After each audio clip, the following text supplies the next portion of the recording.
जी, आप देवी चित्रलेखा जी हैं हमारे जी, भगवत कथा करते हैं, कीर्तन करते हैं। बहुत से लोग आज इनकी कथा सुन के भजन मार्ग में अग्रसर हो रहे हैं हमारे जी। आपके आशीर्वचन लेने आए हैं हमारे जी। हाँ, हम सब प्रभु के दास हैं, प्रभु के चरण आश्रित हैं। यंत्र में कोई पावर नहीं होता, यंत्री का सारा पावर होता है। पहले साउंड बोलता है पर साउंड नहीं। हमारे हरि गुरु हमारे यंत्री हैं, उन्हीं के इशारे से हम चल रहे हैं। वो जो बुलवा रहे हैं, इसका सौभाग्य करें, करावें आप सब जने, बड़ाई दें। हमारी बड़ाई नहीं, हमारी योग्यता नहीं। अगर तिनके को कोई यश मिलता है तो वायु का प्रवाह काम करता है। तिनके को उड़ाकर मंदिर की चोटी में बैठा दिया, बोले वाह तिनका। तिनका नहीं तो वायु का। हमारे प्रभु का अनुग्रह, भगवद यश गायन करने का सौभाग्य दिया, भगवत नाम जपने का सौभाग्य दिया, भगवत प्रेमियों के बीच में रहने का सौभाग्य दिया। ये मेरे प्रभु की कृपा है। ऐसा उपासक को हर समय देखते रहना चाहिए। कहीं भी किंचन मात्र अपने में गुणाभिमान या मान आदि की प्राप्ति की चाह बिल्कुल नहीं होनी चाहिए, नहीं तो मार्ग अवरुद्ध हो जाता है। फिर क्या होता है, हम यश कीर्ति की प्रधान बुद्धि लेकर के यश गाते हैं भगवान का, और यश चाहते हैं अपना, सम्मान चाहते हैं अपना, तो मार्ग बदल गया। और अगर हम प्रभु का यश प्रभु के प्रेम के लिए गाएं तो हमारा यश तो त्रिभुवन में हो जाएगा, मृत्युलोक की क्या बात है। बिस्तरे सब जग बिमल कीरति, साधु संगति ना टरे, बास वृंदा विपिन पावे, श्री राधिका जो कृपा करे। उनके प्रीतम का जस गाओगे तो श्री जी आपको दुलार करेंगे। अच्छा, प्रीतम के यश गाने के लिए देखो, हमारा तुम्हारा शरीर स्त्री पुरुष का हो सकता है, लेकिन हम सब भगवद अंश हैं। हम ना स्त्री है ना पुरुष हैं, हम प्रभु के जन हैं। हमारा जन्म सिद्ध अधिकार है अपने प्रीतम का यश गाना, प्रीतम के गुणगान करके खुद मस्त रहना, और जो सानिध्य में आ जाए उसको मस्त रखना। पर उसमें हम कहीं नहीं, ये सब मेरे प्रीतम का विधान है, हम कहीं नहीं। अगर जहां हम हैं तो वहां फिर गिरना है, और जहां प्रीतम है तो वहां गोद में हम हैं। फिर कहीं कोई त्रिभुवन में कोई परास्त नहीं कर सकता। बस ध्यान देना है कि ये जो संस्कृति का मूल चक्र चल रहा है, त्रिगुणात्मिका माया का, ये अहम से चल रहा है। जो अहम है, देहाभिमान, इसी से चल रहा है। बस ये ना रहने पावे, इसकी धज्जियां उड़ा दिए। तृणादपि सुनी चेन तरूरिषेष्मना, मानिना मान देन कीर्तनिया सदा। वास्तविक ध्यान से देखो तो कुछ अपना पावर ही नहीं है। क्या पावर है? जब हम एक श्वास स्वेच्छा से नहीं ले सकते, एक रोम भी हम स्थित नहीं कर सकते, तो हम किसी को भगवत मार्ग में कैसे लगा पाएंगे? मेरे प्रभु मेरी वाणी में बैठ करके अपना यश विस्तार कर रहे हैं। मेरे प्रभु मेरी वाणी में बैठकर अपने ही स्वरूप को प्रभावित करके अपने रंग में रंग रहे हैं। ये केवल यंत्र है, यंत्री श्री कृष्ण है, उनके द्वारा संचलित हो रहा है। अब वो जैसे चाहे वैसे बर्ताव। बस सदैव ये ध्यान रखें, तो फिर कहीं कोई बाधा परास्त नहीं कर सकती। नहीं तो प्रवचन करना, भगवद उपदेश करना, ये बहुत खतरे से खेलना है। इसे आप बहुत हल्के में ना लें, बहुत बड़े खतरे से खेलना है। क्योंकि इसमें भारी विष अमृत बनकर सामने आता है, और हम लोग उसको प्यार से पी जाते हैं। श्रीपाद प्रबोधानंद जी, सम्मानम कलयाति घोर गरलम। सम्मान क्या है? घोर गरल। जब हम भगवद यश गाते हैं तो भगवत संबंध से ये सब भगवत स्वरूप जन सम्मान देते हैं, जय बोलते हैं, हमारे हमारे सामने झुकते हैं, तो हमें गर्व आता है कि हमारा सम्मान हो रहा है। ये हम क्या करते हैं? विष को पी, वो विष की सिवई पी सकता है, दूसरा नहीं। विष को पिया, पूरी नस नाड़ियों में फैल गया, अब रस नहीं रह गया, अब केवल दम्भ रह गया, नाटक रह गया। जीवन श्री कृष्ण से विलग हो जाता है, सच्चिदानंद मार्ग से भ्रमित हो जाता है। इसीलिए ये प्रवचन करना, उपदेश करना, भगवत कथा करना यंत्रवत यंत्रवत होना चाहिए। अपनी सामर्थ्य बिल्कुल नहीं है। हमारे प्रभु बुलवा रहे हैं, हमारे प्रभु करवा रहे हैं। सम्मान मेरे प्रभु का हो रहा है। मुझे कौन जानता है? मुझे कौन जानता है? अगर हम प्रभु के ना होते तो कोई हमें जानता क्या? कोई हमें मानता क्या? तो किसको जानना और मानना हो रहा? मेरे प्रभु को ही ना। तो उसका आरोप हम अपने देहाभिमान में ना करें, हमारे प्रभु का ही। और ये गुरु प्रदत्त है, अभी हटवा लें और पैंट शर्ट पहन ले तो तुम राधे राधे भी नहीं बोलोगे हमसे। तो किसको प्रणाम किया जा रहा है? ये गुरु जी का है और मेरा थोड़ी है। अंदर से जो बात आ रही है वो गुरु कृपा से साधन, वो गुरु कृपा से अनुभव, वो गुरु कृपा के से प्रेरणा से, अपना कहीं अस्तित्व नहीं है। उपासक जो भगवद यश गाता है उसे बहुत सावधान रहना चाहिए। सम्मान रूपी विष उसको पीने के लिए सहज मिलता है। वो ऐसी मीठी छुरी है कि हम अपने हाथ से अपना गला काट लेते हैं। जहां सम्मान को स्वीकार किया, मार्ग बदल गया। वो जान नहीं पाएगा ये मार्ग ऐसे नहीं, माया ऐसे ठग थोड़ी है कि वो ठग बन करके आवे। ठग ले जाती है तब तब पता चलता है अरे हम ठग गए क्या। रमैया की दुल्हन लूटे बाजार, खुली घूंघट काट के नहीं, रमैया के दुल्हन लूटे बाजार। बस बचा वही मामे वे प्रपद्यंते माया में ताम तरन।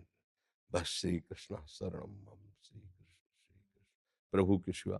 ये सम्मान से बचने की आवश्यकता है। जब कोई मीठा बोलता है ना, बड़े भजनानंदी संत, तो ऐसा लगता है कि ये जहर है, ये जहर पी रहे हैं, सब बिगड़ जाएगा। अरे यहां तक भावुकता है ना, हमारे ठाकुर जी है ना सबके अंदर। बोलो अरे ये तो भगवान है, अवतार है। हम मान लिए हमने कि भगवान के अवतार।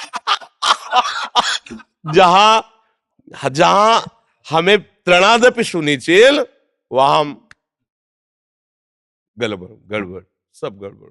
इसीलिए सदैव साधु संग के द्वारा अपने मन को, अपनी बुद्धि को पवित्र रखते हुए श्री कृष्ण चरणों में अर्पित करता रहे। अर्पित हुई बुद्धि, मय्येव मन आधत्स्व मयि बुद्धिम निवेशय निवशस्य मय्येव अत ऊर्ध्वम न संशया। निरंतर मन बुद्धि को प्रभु में।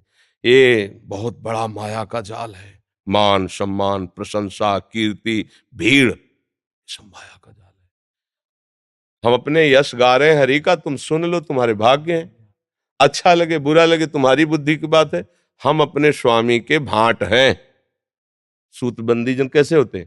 स्वामी का यश गाते। हम अपने स्वामी के भाट हैं, अपने स्वामी के सेवक हैं, अपने स्वामी के सूतबंदी जन जैसे नहीं, तो हम अपने महाराज का यश गा रहे हैं, लाडले लाल प्रिया का। तुम्हारा सौभाग्य है, सुन लो।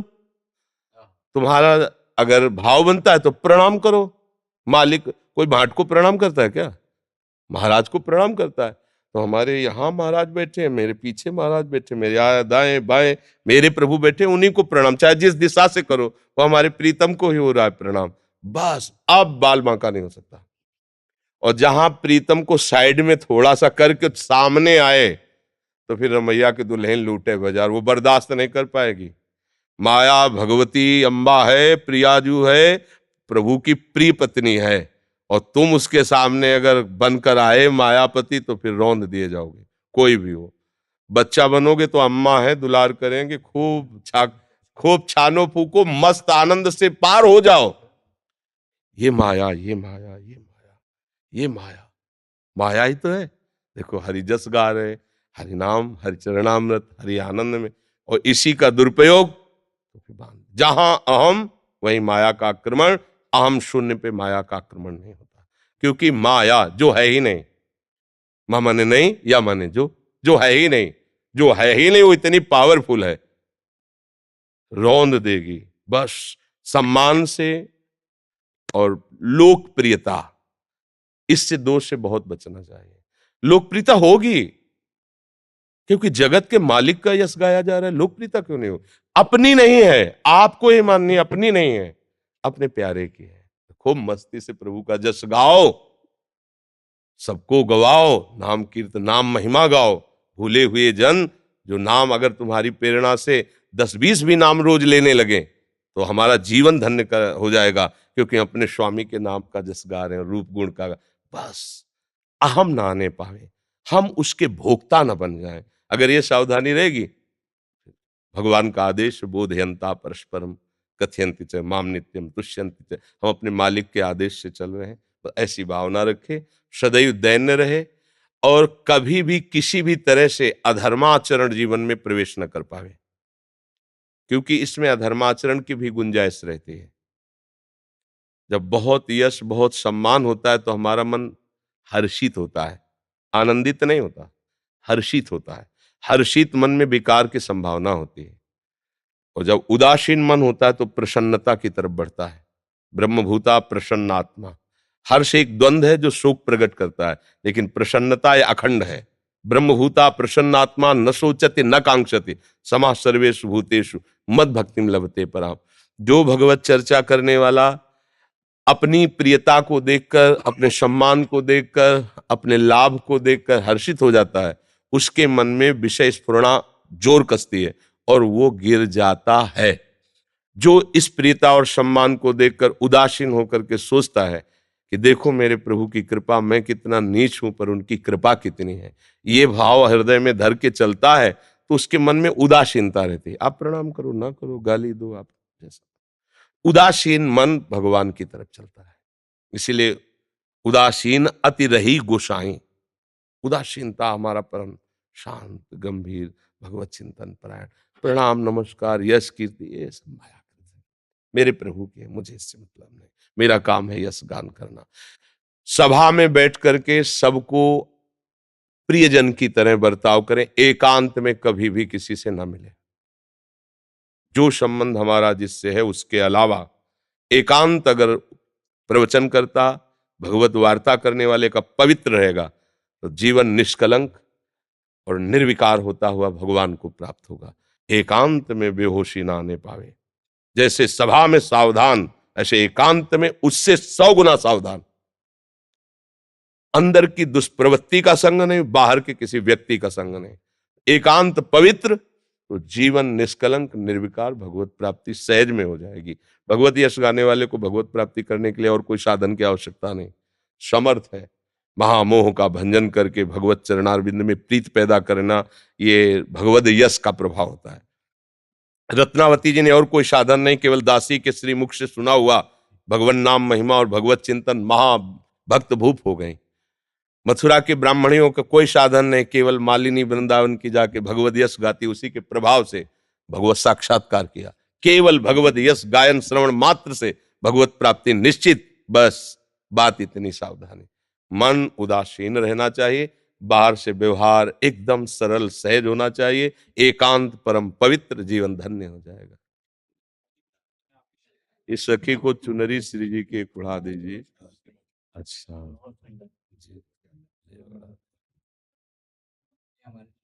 अच्छा।